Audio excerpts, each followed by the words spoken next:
Episode 1 of Sweet Tooth Season 2 begins with us up in the frozen wasteland. A single figure marches through the cold, checking a map on a cloth for an area between two mountains. It's Birdie, and she finds what she's looking for, taking off her protective gear and rappelling down to the depths. There, she finds an ancient pirate ship, in pieces and covered in ice. There are purple flowers here too, alongside skeletal remains, but turning on the torch on her helmet, Birdie discovers more, including a journal belonging to Dr. James. With the journal in hand, she heads back to the surface, only to find evidence of hoofprints having stomped right by her wire. So what of Gus? Well, he wakes up to find himself imprisoned with the other hybrid children. Unfortunately, they're in Essex County Zoo, and the place has become the new hub for Abbott's forces. All the soldiers in the area hustle and bustle to get the place set up by the end of the week. They're in the pump house, the worst place in the whole zoo, and given it's a place designed to keep animals in, it seems the kids aren't getting out in a hurry. The hybrid children are starving, but despite some initial reservations about eating the kibble, they concede and satiate their hunger. Gus doesn't though, and he's joined by Wendy as they discuss the other hybrids.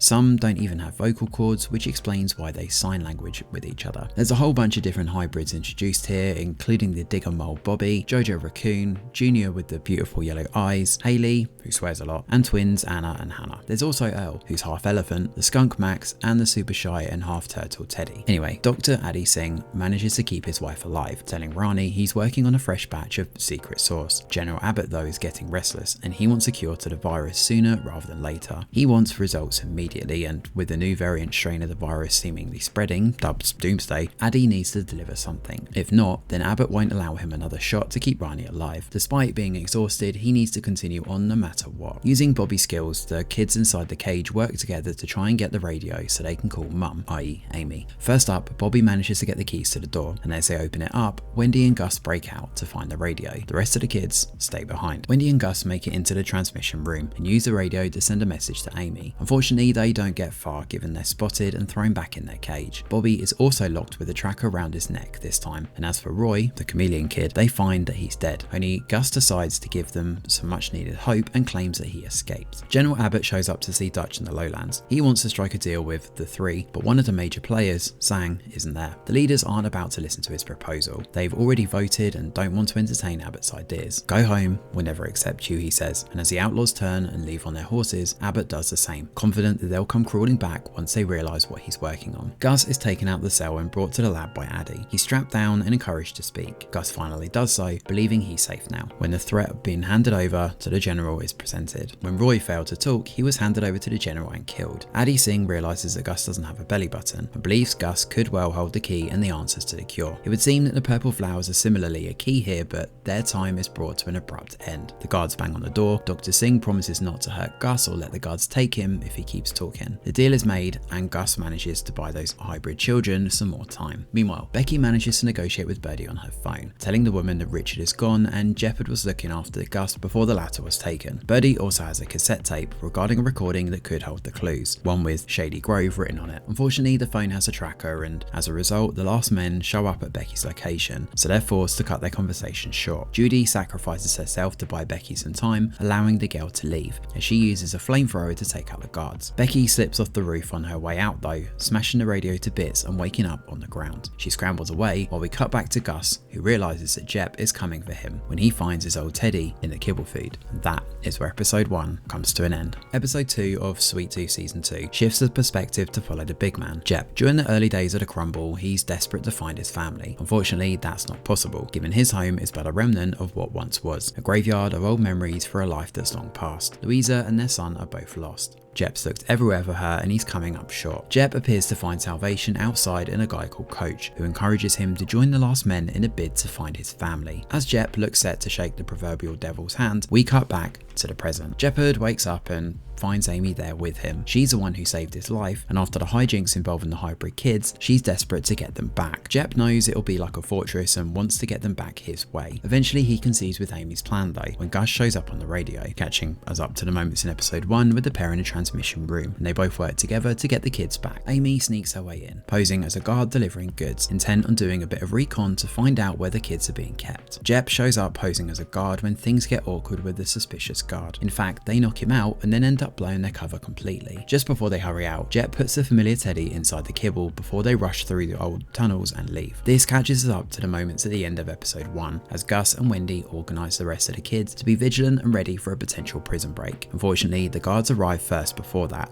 led by Johnny. He knows the kids are hiding something, but for now, he concedes with taking Gus to the lab, given Addie Singh wants to see him. In a room full of purple flowers, Singh decides to use hypnosis on Gus to see if that will trigger his memory. It actually seems to work, as he's encouraged to venture forth in his visions through a variety of different biomes before heading back home to his cabin in the woods. When that doesn't work, Singh has him go back further in time to the lab he was made. Apparently it's Project Midnight Sun, at somewhere called Fort Smith. It seems to be where the virus was created. At the same time, Rani manages to convince Johnny to let her see all the kennels. Amy and Jep try to fix a broken truck to head out, while the kids inside the cages try, to no avail, to get Bobby's tracker off. With the truck now working, Amy and Jep drive out and away from the city, determined to live to fight another day. That is, after escaping soldiers with guns and a particularly pesky drone too. Gus, on his way back to the cage, stumbles and picks up some crayons from the floor. When he returns to the cage, he uses those to draw out his cabin for the other kids, their perfect refuge to live at when all of this is done. As for Becky, she finds herself in Lou with a bunch of travelers, while Jep and Amy continue to try and find another plan to break the kids out, and that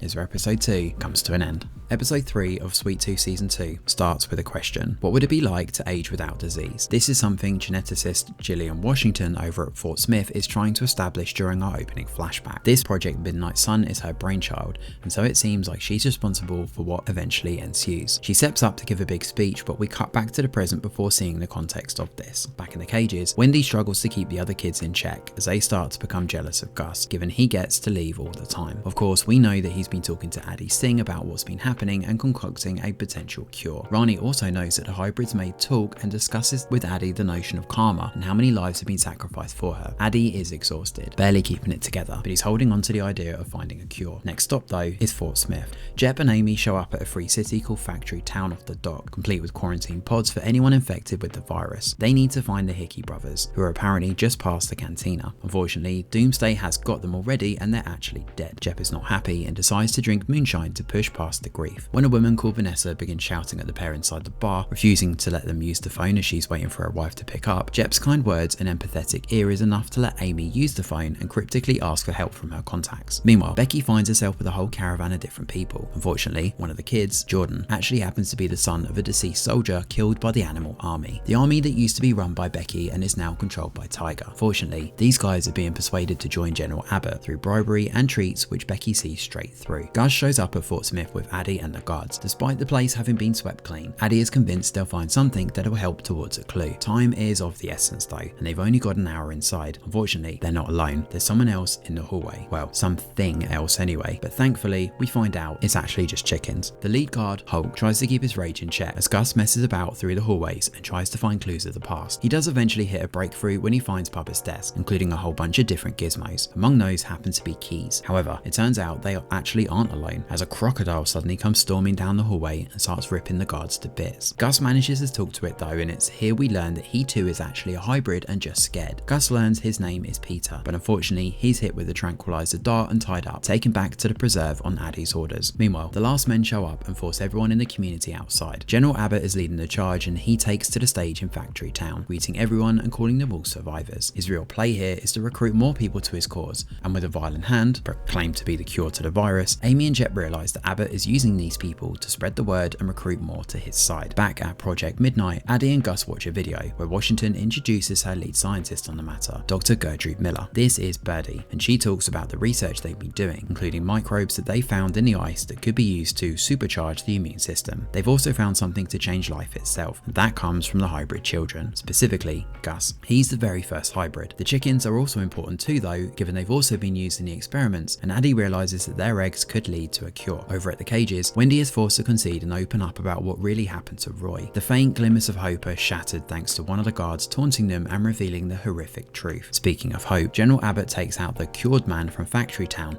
and has him killed in cold blood in the middle of nowhere. Meanwhile, Becky learns that Gus and the other hybrids are being kept in Essex Zoo and finally has a crucial clue to find him in order to hand over the cassette tape. This could be the most important clue, so Becky decides to enlist to be part of the last men to give her a solid way in. As the episode episode closes out, we cut back to Factory Town once more as the phone there rings for Amy and Jep. Episode 4 of Sweet Tooth Season 2 starts with us over at Factory Town. With the villagers believing they have a cure, they all start partying like there's no tomorrow. The irony here, of course, is that there may not be, given the cure is a lie. Anyway, Amy and Jep know the real deal here as the former meets with her contacts, the Airlords. These guys are mercenaries, and for them, money talks. Jep and Amy head down to the dock, but unfortunately they're ambushed and taken away in a van out of Factory Town. Meanwhile, the kids confront Gus about lying regarding Roy's death. Gus admits he did lie, but only to protect everyone and to try and keep them safe. He does his best to persuade them, but unfortunately they're done with him. In fact, they no longer want him to be part of their escape, and they're going to do so without his interference. The way they see it, Gus is special, given he keeps getting time with the scientists, so he won't be harmed. In the lab, Addy Singh works like a man possessed, desperate to find out about the chickens, eggs, and how all of this works together to create a potential cure. The reaction to the antigen seems to be successful after preliminary tests, and when he processes the results, it seems that the virus has been eradicated from the subject. Rani shows up in the lab, and Addy excitedly whispers to her that he's found a real cure. He needs to process the first dose, and then he can give it to her and she'll be completely free. However, it obviously comes at a cost. Addy has blood on him, and after the pair embrace, Rani is concerned, believing he's killed a hybrid to get it, and as we soon find out, that's precisely what he's done. Jep and Amy are taken to Dolly, who's in charge of these mercenaries. Amy gives an impassioned plea to use their help to get the kids back. However, Dolly refuses to do so until they come up with something tangible to sink their teeth into and make the journey worth taking. Jep is the master of persuasion here and brings up the spoils of war, including how they could get their hands on everything inside the zoo. Oh, and there's a tank there too. That's enough to convince Dolly and the others to play ball and start their operation.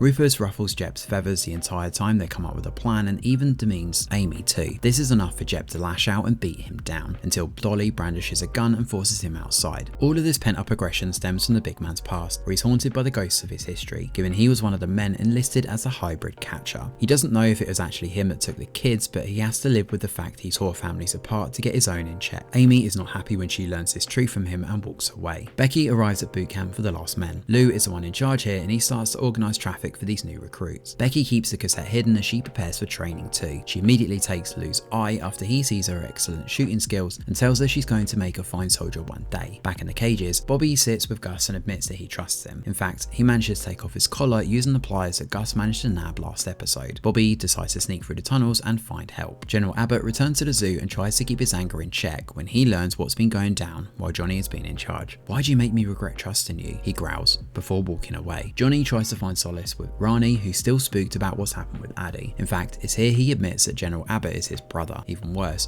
she's going to need an escort from now on. As for Abbott, he speaks to Addy and learns that he's found a cure, using Teddy as well and breaking the promise to Gus. Abbott takes the cure and decides that Addy isn't free just yet. In fact, he prolongs the agony and invites him to dinner that night. Whilst there, Rani encourages Johnny to join them, given this is a dinner for family. The group toast and eventually eat together, although the mood is undeniably awkward the entire time. In fact, Abbott stokes the fires here by mentioning the importance of family and how one must do what they have to survive. Their dinner is interrupted as destiny intervenes. The three, the people whom Abbott tried to meet with earlier in the season, have finally agreed to meet. Rani is convinced Abbott is a complete lunatic, and she's even more shocked when Addy tells her that he's starting to come around to his way of thinking. Meanwhile, the guards decide to taunt the kids in the cages with tasers. Gus intervenes and rushes into one of the men, breaking free from the cage and attempting to run away. He's stopped when he bumps into General Abbott though, who smiles evilly, the fire reflecting in his glasses. "It's so nice to meet you, Gus," he says. As for Bobby, he makes it out the drains, doing a little Shawshank Redemption satire in the process before leaving. At the same time, Becky joins the soldiers as they prepare to rush into a home that presumably holds hybrid children. Jep's confession comes back to haunt him though, as Amy decides to leave Jep behind on her mission to get the kids. She thinks Gus is better off without him, and she takes off in a helicopter ready for the mission ahead. Jeopard is not about to leave things lying down though, and decides to travel out in a van, which is where episode 4 of Sweet Tooth comes to a close. Episode 5 of Sweet Tooth Season 2 starts with Jeopard in the past, as we see more of him capturing hybrid children. He's not exactly happy about it, and he grows impatient with Coach. After bundling the sedated kid in the cage, he speaks to his boss. He doesn't want to keep working for the last men, given Coach has been taking credit for everything he's doing. He wants to find Louisa, but Coach claims that he has a promising lead for him. Back in the present, the truck breaks down again in the middle of the road. With no other choice, Jep grabs as much gear as possible, including a megaphone and a flare gun, and begins jogging up the road. Abbott brings Gus into his tent and the pair trade ideologies. Abbott brings up how Gus is afraid and that he's going to learn not to fight back. Abbott continues to monologue, chillingly mentioning how the hybrid bones are the key here and they also hold the real prize. Unfortunately, the general makes an example of Gus and cuts off one of his antlers. When he's thrown back in his cage, Gus is scared and shaking. Wendy reassures Gus that his antler will grow back stronger, and in doing so, that'll reflect their own journey, as they make it out stronger than they were before. Meanwhile, Addie finds out some bad news. It turns out the virus has been detected after all, and there's actually no cure. He sees himself as a failure, and unfortunately that means the meeting with the three is going to go awry. Rani believes they should use that to their advantage, convincing the warlords that the general has been playing them all this time. This would cause all-out chaos and give them an opportunity to leave Abbott's slimy grasp once and for all. However, it all relies on Addie making the first move and taking the chance to defy his research. Will he take it? Becky breaks into the camp where it turns out there aren't hybrids, but in fact the animal army. Becky fights with Tiger, believing that Tiger's upcoming plan to bust into Abbott's army is going to get everyone killed. Becky tries to strike a deal with her, but unfortunately Jordan shows up from behind and knocks Tiger out. The three show up at Abbott's zoo, including Zhang, or Helen as she prefers, Voss and Dutch. Abbott presents his idea for somewhere called Evergreen, a sanctuary that could help them all by acting as a self-sustaining refuge. This is an unfinished housing development, long forgotten from his days in the army. There's 53 lush acres and with high walls to keep everything outside. He offers the leaders 150 of the best men from each of their own communities, while the rest will be left to the sick. The general needs everyone together to power up this Evergreen commune, and it only works if they're all on the same page. Of course, all of this also rests on using the cure, which we know isn't real. Singh takes the presentation with his usual nervous disposition and points out how deadly this new strain actually is. It can't be contained, and as for the cure, Addie betrays his wife and doesn't do the right thing, telling them they need to process more of the cure for it to be successful.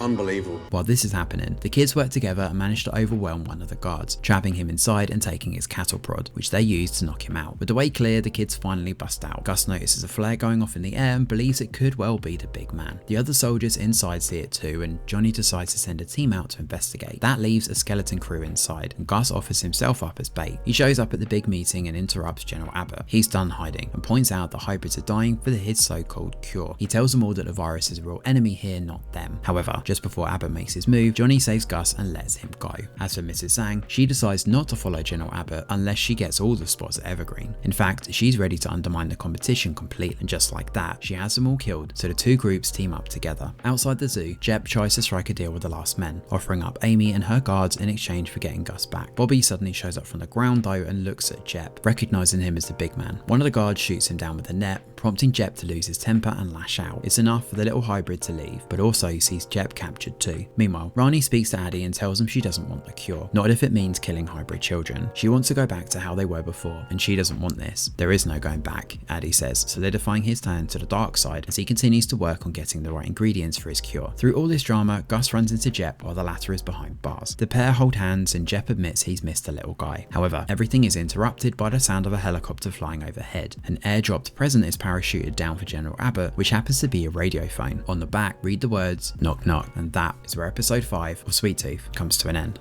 Episode 6 of Sweet Tooth Season 2 starts with us in the past, with Rani and Addie arriving together on a trip away. The pair get along well, albeit a bit nervously, as we learn it's their first trip away together. They're held up in a country house in the middle of nowhere, and the pair reminisce on home comforts and marvel at the new delights in their room. When a bat sneaks in, Addie manages to take it out without killing it, and that's the start of their solidifying love. Back in the present, Abbott speaks on the radio, which we learn was dropped by Amy. She makes big demands for Abbott to leave the zoo, going on to belittle him and questioning why he needed a whole army to break her and the 12 kids out. She taunts him with bug bombs, claiming that's all she needs to turn the tide here. And just like that, barrels full of purple flowers are dropped in the main atrium, as General Abbott realizes with horror that they're using chemical warfare to break them out. The soldiers scramble to leave and evacuate the area, intending to fall back to Evergreen. On the way out, the trucks are targeted by Dolly and the other mercenaries up in the air, as they drop various bits of junk like fridges and garden furniture in what they aptly call junk bombs. As one hits in front of Becky's truck, she busts out with Tiger and turns on Jordan, telling him to let her friend live. Becky admits her real play here is to free Gus from the hybrid zoo and that she's not part of the animal army. Jordan is not happy she lied and doesn't know where he stands anymore. He seems racked in anger and despair, but we cut before seeing exactly what he's going to do about it. As for Becky, she makes up with Tiger, kind of. They're at least on the same side, which is something, I guess. With the zoo under attack, the guard from before is found by Amy, of all people, who knocks him out again with his cattle prod. At the same time, Johnny helps break a crazed and maniacal Addie out of his lab to be with Rani, which is the important thing here. Johnny decides not to leave with the couple, believing Abbott needs him. Rani speaks plainly to her lover, saying her safe word, gargoyle, to Addie and leveling with her partner. She tells him that what they've been doing for the past 9 years isn't really living. To her, it has been prolonging the inevitable. Now though, she wants to live out the rest of her days happily and make the most of what time they have left. Gus and Jep are also reunited, but instead of leaving, Gus decides they should go off and find the other kids, given they're like a family to him now. At the same time, General Abbott heads up to the rooftop with his best troops in the city and begins his anti-aircraft campaign, destroying one of the bombers in the process. Amy ends up in Addie's lab and is shocked to see the devastation around the place. The chickens are all cut open, Roy has been reduced to a vial, which she places in her pocket, and there are documents. In her anger, she lights the place on fire, pouring alcohol everywhere and leaving with it in flames. Gus and Jep work together to help save the rest of the kids from the guards, while Wendy finds herself alone, wandering through the flowers in the main atrium. She finds her mum again as she and Amy are reunited and embrace. Jep manages to take out Holt, while Earl, our little elephant hybrid, slams down on the pair of guards before Gus. With the coast clear, the group all leave and find a way out, coming in the form of a bus in the main courtyard. Jep promises to go back for Wendy once they get to safety, but thankfully that's not needed as they make it onto the bus. General Abbott thinks back over what's happened and realises that Amy and Dolly actually duped everyone. As it turns out, the flowers inside are fakes. They're plastic and the whole thing was one big ruse. On the way out, Addie finds Gus's antler on the ground and has a light bulb moment, believing he can make a cure now. He promises he'll be right back, but Rani whispers, "Why can't you just let it go?" And in Addie's absence, when he goes off to find his lab in smouldering ruins, he heads back and realises Rani has gone. She's made it pretty far, to be honest, as she looks back at the grey smoke curling in the air above the zoo and decides to live her own life now. At least what's left of it anyway. Abbott decides this fight is far from over and prepares for the next step in his plan, but there's a problem. Amy's finger begins to shake. As she sits on the bus, she takes a deep breath, as it appears Amy may actually be infected, and that's where episode 6 comes to an end. Episode 7 of Sweet Tooth Season 2 starts with more flashbacks, as we see Gillian pushing her research at Fort Smith into dangerous territory. However, it's Birdie who manages to find the breakthrough, as she discovers a heartbeat in one of the unfertilized eggs. She's the only one who carries on research and developing while everyone else parties outside. This ultimately leads to a big chain of events that ends with Richard taking care of Gus and busting him out of the compound. This time though, we see things from Birdie's perspective, as she breaks back into the lab, evading guards and grabbing as much gear as she can. She watches Richard leave with Gus, promising to find him. These words play over and over again in her mind, like Gus's first heartbeat, as she remains determined to find him. The microbe that she and Judy were working on has been broken out, which the latter confirms while ringing in a secure area. She's worried that this is the end, while Birdie opens a locker, finds the envelope to Yellowstone and decides they need to start packing. Unfortunately, Birdie is caught before that and taken away by several guards who show up at the door. Back in the present, the bus drives through the wreckage of numerous flaming cars, all brought about thanks to Dolly and her troops. Unfortunately, they're ambushed by the last men tank. As we soon find out, all of this is the animal army, who show up like knights in shining armor on motorbikes. They're led by Becky once more, but this time she works hand in hand with Tiger. As for the tank, it's being controlled by Rufus and Bobby. Bobby shows his face and declares, "Bobby, I'm back. Yes, Bobby, go on my son." This alliance is finally secured as Becky allows Tiger to lead the animal army against the last men, while Becky joins a bus full of kids. After a brief pit stop, Gus speaks to Amy outside, who walks away from them all. She tells Gus that she'll be right behind them, and she raises a cloth to her mouth. She points out that she's infected. Now, one could deduce that this is because of her being in the lab, but we'll have to wait and see. Amy doesn't want the kids to know right now, clinging to the notion of letting their road trip be fun and to make it to the cabin before it's too late. When night turns to day, the group make it to Yellowstone and hold up at Gus's cabin. With a much slower pace now and bits of humour seeping in, everything has a bittersweet tinge to it, given Amy is infected and could well pass soon. As for Gus, Jep heads in to see him and hands over the cassette tape that Becky had. This happens to be more context over what happened in the past, including how the pandemic started with hubris rather than bats. Another subtle nod towards Addie and Rani's past encounter there. Gillian happens to be patient zero. She infected herself to try and progress science, but in doing so, she basically doomed the world. She goes on to mention her grandfather, Captain James Thacker, explaining those moments in episode 1 and how he led an expedition up in Alaska. He also had a rare degenerative disease and sailed off in search of the fountain of youth that could cure him. Gillian has been searching for this too and believes Gus is their solution to shut this Pandora's box and save everyone. Birdie allows Richard to live a life with Gus and tried to keep him safe, and it explains why she never came looking for him. She actually went off to Alaska to continue James's research and find a cure to all of this. Unfortunately, General Abbott is not done with the kids just yet, and he manages to capture Tiger and her animal army brethren, determined to find the cabin and all the kids, who are shacked up in Yellowstone. fine. Gus has set his sights on Alaska though, wanting to try and find Birdie. Jep convinces him not to, telling him she'd want him to be here, safe, in the cabin. All the kids are going to need them now, especially as Amy's time is coming to an end. In the middle of the night, Jep hears the sound of someone heading off into the woods. It's Gus, and he's gone all the way to the perimeter fence. The pair sit together and marvel at the sky as the northern lights appear. Anyway, that's not the most important thing here. The biggest issue comes from Abbott, who's ready for his final crusade against Gus and the others. Tiger manages to escape in enough time to warn them all, but she's also exhausted, cut up and bruised. Abbott has retaken the zoo, and next he's going after Yellowstone, and that is where episode 7 comes to an end. Episode 8 of Sweet Tooth Season 2 starts this finale with Addy angry and realising he's been left on his own. With Ronnie gone, Addy instead heads into the purple flower room, removes his glasses and decides to inhale deeply, letting the hallucinations consume him, passing out into a stupor. The visions are pretty extreme and include a familiar icy lake. When he awakens, Addy finds the glass has been shattered and the antler still in his pocket. Meanwhile, Becky comforts Tiger, who's still torn up over what's happened. Johnny too is similarly shocked as he's summoned by General Abbott. He looks around the devastation in the zoo before heading up into Rani's room. Leaving his gun behind, he takes his stuff and looks set to leave, until Abbott arrives and stops him. "We never leave family behind," Abbott growls, before handing over his gun and letting him lead the way. There's no escaping from Abbott now. In Yellowstone, Amy speaks to the kids and reminds them that Abbott is not going to stop. He's going to comfort them, and Tiger's warning has given them a slight upper hand. Jep urges Gus to stay safe, but similarly that they'll stay together, while Becky offers some encouraging words of wisdom to Amy, thanking her for keeping the kids safe. With Becky's army gone, her maternal instincts kick in as she's tasked with watching over the kids and keeping them safe. All the kids say goodbye to Amy in a rather emotional moment before parting ways,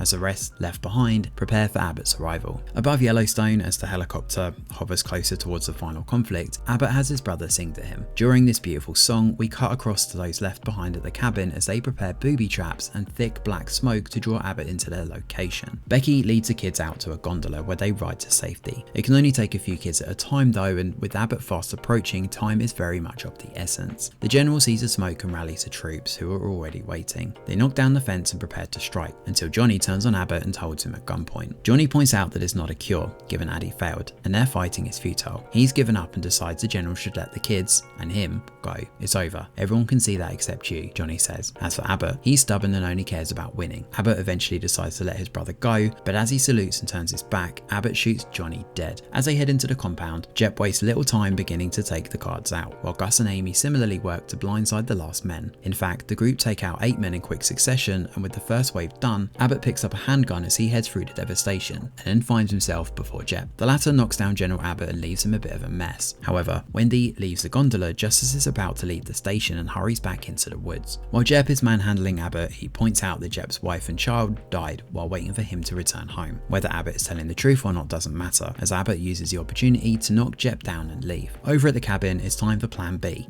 and that comes from Gus being kept safe and hidden while Amy grabs her shotgun and confronts the general. However, she didn't account for Wendy still being out there. Thankfully, Becky shows up and saves her life, killing the guard and revealing the truth that she's been looking for her sister all this time. Her sister, of course, being Wendy. Wendy is shocked and walks away, but as she does, Amy is blindsided by Abbott, who shows up at the cabin. He takes his attention off Amy when he learns that she's sick, and it's enough for Amy to stab him in the neck and straddle him down. Unfortunately, it's not enough to kill him, and he grabs a shotgun and chases Gus, who frees himself from his hiding place and takes back the serum that Amy had. Thankfully, some Deus Ex Machina saves the day as Gus screams into the air for Abbott to stop, bringing forth a massive stampede that goes full on Mufasa death on the guy, trampling him to death. With the threat of the last men over, at least for now, Amy rests easy with Wendy as the former discusses how she'll be joining the star soon. She tells Wendy that if she feels lost in the future, she should look up and remember her. However, there's a twist in her tale here. In his defeated state, Abbott rises up enough to use his crossbow on Gus and shoot him in the back. With Gus fading out and struggling, we cut to all the kids together paying their respects to the fallen. It's Amy's funeral, and all the kids struggle to hold back tears as they say goodbye to their mum. So what of Gus? Well, he's still alive. Of course he is. He's not in a great way though, and he has a fever and is holding on. When he suddenly regains consciousness again, it occurs right off the back of a dream about Birdie. She asks for help, freezing in an Alaskan cave, and it seems like she's in trouble. The group gather around Gus and decide that they can go off and find her in Alaska and help save the world. With the Last Men story over, the tale of Gus is still very much prevalent and ready for the 3rd season. As the episode closes out, Addy closes in on Gus as he learns he's heading up to Alaska. As for Zhang, she learns that Abbott is dead from a scout, who has similarly found Addy's recorder. She sends him off to get it translated while she prepares to set her sights on becoming the next antagonist in this series. And that is where season 2 of Sweet Tooth comes to an end. Thanks for watching, and do let us know your thoughts in the comments below. Smash a like or subscribe to the channel, your support is very much appreciated. I'm Greg Wheeler, and from all of us over here at The Review Geek, we'll see you on the next video.